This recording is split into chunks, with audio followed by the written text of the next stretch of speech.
Okay, this time what I want to talk about is how material science fits into the K-12 curricula with a special emphasis on high school material science and give you examples of what's worked in the past, give you some resources where you might go, and tell you why I think it's a good idea.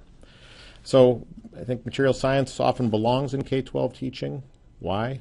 It's a natural integrator of science, technology, engineering, and mathematics.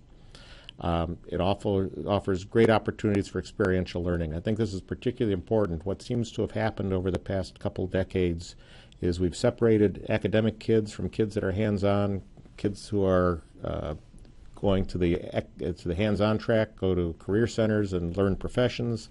Other kids learn to go off and be academics and get college degrees. And really, I think engineers need to understand how things work, how we make things, and you need some level of hands-on skills. You don't have to be experts. And at the same time, you need mutual respect across that. So I think this offers great opportunities for low-cost experiential learning through material science. So what I really want to do in this lesson is give some background on how material science can be used in K-12 teaching, particularly in high schools. And I want to spur your thinking and also give you an opportunity to give me feedback on how things work, and I'll end with some questions. So where does material science fit in K-12 curricula? Well, as I mentioned before, I think there are academic buildings and academic careers, and I'm certainly an example of that. The world needs a very limited number of PhDs, I can also tell you that. We aren't good at doing real things. We're pretty good about thinking about things. We need a lot of people on career paths and professional preparation. There's loads of great professions related to material science, and only some of them require college degrees. If you're going to go that way, the traditional way we teach in high schools and even college is really structured and fact-based. This is the way we teach math and literature and everything. We ask you to read, write things, put things on worksheets or papers. There's nothing wrong with that, but we've got plenty of that. What we really don't have much, it's really what I would say experimental or process-based. And the processes I'm talking about are like the experimental method, where you form a hypothesis, test the hypothesis, and you can do this in a classroom setting quite easily. The other process that I'm very interested in is the process we use in engineering, which is usually design. Then you build something, then you test it, then you go back and you do it again. And this is the way things get better and better. This is the way cars get better over the years. Computers get faster over the years. It's design, build, test. Your theory gets better. Your implementation gets better. And you got to be able to build stuff. You got to be able to make stuff, and that requires people with the kind of skills we often don't have. And that's part of why I do what I do with all of this. So what I want to do in this is give you some examples of what's worked in the past in terms of material science in K-12 settings, and then think about how this might fit more broadly going forward. So I think the granddaddy of all this, it's really in the MS&T, in the ASM site and everything, is the MS&T curriculum, Materials, Science, and Technology. And this is featured on the ASM website here. What happened, and we're going to put a little interview online of me and Andy. What happened was some engineers got together in Pacific Northwest National Lab. They put this MS&T process together, practice together. And then Andy took that, started teaching it in his high school, Olympia, Washington, with great success. Had other people like Debbie Goodwin who came along, had great success in her high school. Together, Debbie did a lot of this. They put together the material, and this forms the basis of material science and technology that's taught all over the place. If you go to this site, you'll see teachers' resources. The two resources that are particularly important are this STEM handbook, which is handed out in every material science course, and then there's this one down here, which is the PNNL document that really got everything going back when. This one might be a little more theoretical. This one is really more suited for high schools. There's some other good stuff. And again, I think the original idea here was to do, largely coming from Andy's background, do something that's a little more on the career and professional prep side of things, But what they found was that they had more and more kids taking their course. It ended up in going to careers in engineering, so it really ended up on the academic side as well. And we could really span the range from academic to professional practice. And that's really the what we're going to see with all of this stuff is we're going to be on this side of things, where we're going to be on the experimental side, really spanning all the way from career prep to academic and everything in between, and we need all of those people out there. If you take the ASM site and go deeper, particularly take this STEM handbook, open that up, you'll see this. You'll see the way it's usually taught, which is usually an overview, talk about solids, then it's usually metals, ceramics, composites, polymers, and there's other resources there. If you blow up the metal part, you see what's over here. And there's all kinds of links to the great stuff. And this is basically the big notebook you're given if you take an ASM material science lab camp. And all of that stuff is here, and you can use this and pretty much get off and running with a curriculum. Well, this has been modified quite a few ways, and that's really what I want to talk about in this. Oops, having a little Windows trouble. What was done in Albuquerque was Pat Duda and a number of her colleagues went to the school board and said, we really want to use material science to help engage some of our less engaged kids in chemistry, and they developed materials chemistry. They've developed some great material that we're going to put up on the web, hopefully without any copyright violations or anything. I think it's all okay. What they basically do is they have a standard chemistry curriculum, and they're putting material science into it. You'll recognize a lot of these demos that they do. What they're trying to do is go a little bit south of the traditional academic training, keep it experimental and hands-on. And this has been done with great success in Albuquerque. It's been found that it really engages kids that otherwise are a little bit don't see the reason to do chemistry, because they can link this to making things that are important in the world. It's been a great success. If you go further, you can see again this is what Albuquerque Public Schools does.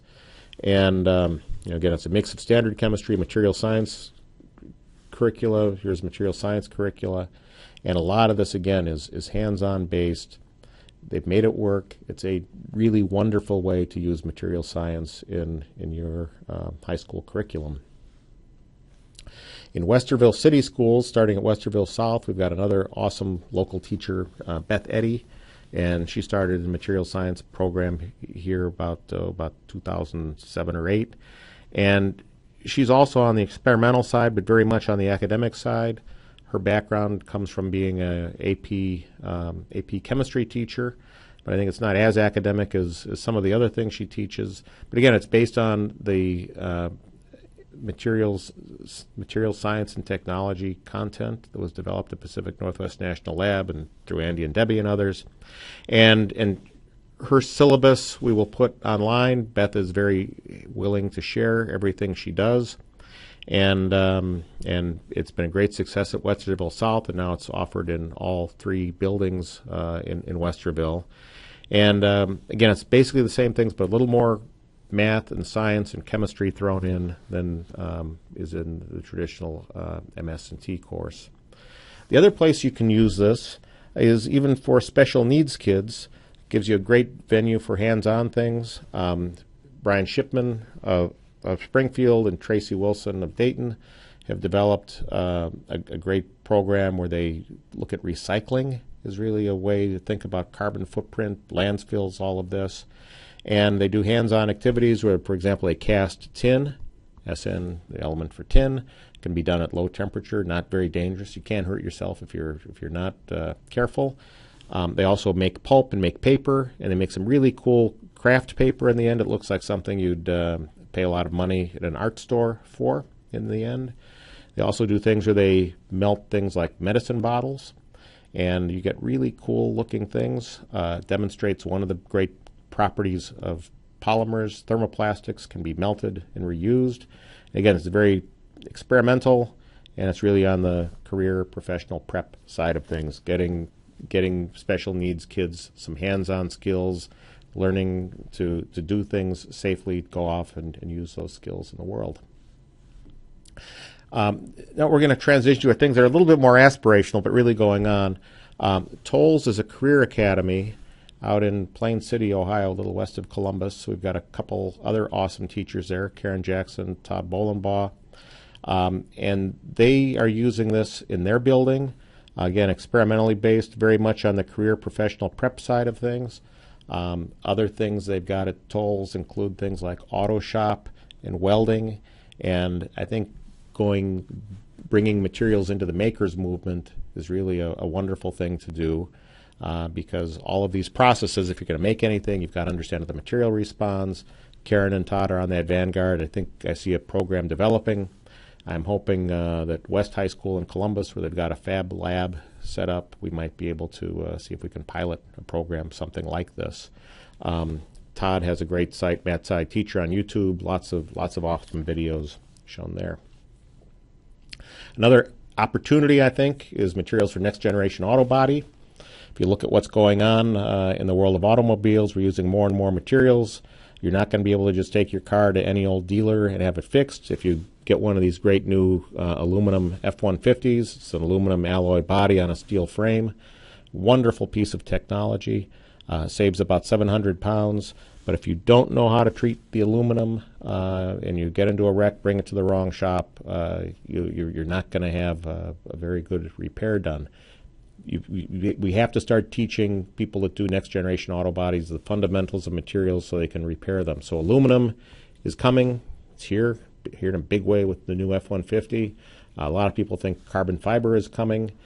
This is a Lamborghini based on a carbon fiber body. We need the people that repair these things to have skills. So again, this is career professional prep, experimentally based. We need to be in this quadrant, not the quadrant up here where all of our training typically is. Another one that fits squarely into this quadrant is really materials for first responders. Again, if you're a first responder, you've got to get people out of these vehicles that have new materials in them. You also have to possibly not get hurt by the fumes and so forth that are coming off of this. Understand how the strength of something might change if it's in a fire, all kinds of things. So I think there's an opportunity. Nobody's developed a course like this. I think this could be kind of cool. And I'm going to close up pretty much here. So materials offer really a special way to bring the topics of science, technology, engineering, and math together. It offers a really compelling way to do hands-on things in a classroom environment that are inexpensive and also really tied to real science. And that's what this is all about. And that concludes really what I wanted to cover. And I have a couple questions for you. And first of all, I mentioned in this short little lecture a whole bunch of programs. And are there any that you'd like further background on? Send me a note if you like. If you're in the 6700 course, that's great. If you're doing it some other way, my email is dane.1@osu.edu. You can ask me that way if you want to find other background. I have some degree of background in almost all of these.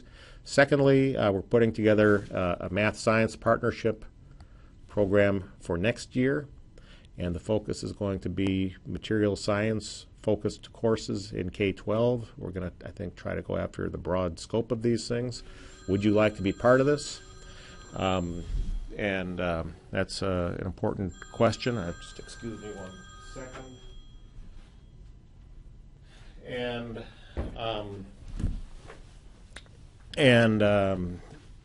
Would you like to be part of that program? The most important part of that commitment is we will have a summer camp the week of July 27th, 2015. And if you're in the Columbus region, we'd love to have you. Let me know. Third question is really, what's your vision of how you might use material science in a K-12 environment? Fourth question, what further support might you need to do that? And last question, do you know of any other resources that I should know about that we haven't talked about in this? Well, that's it. Thanks for being with me, and look forward to seeing you live later.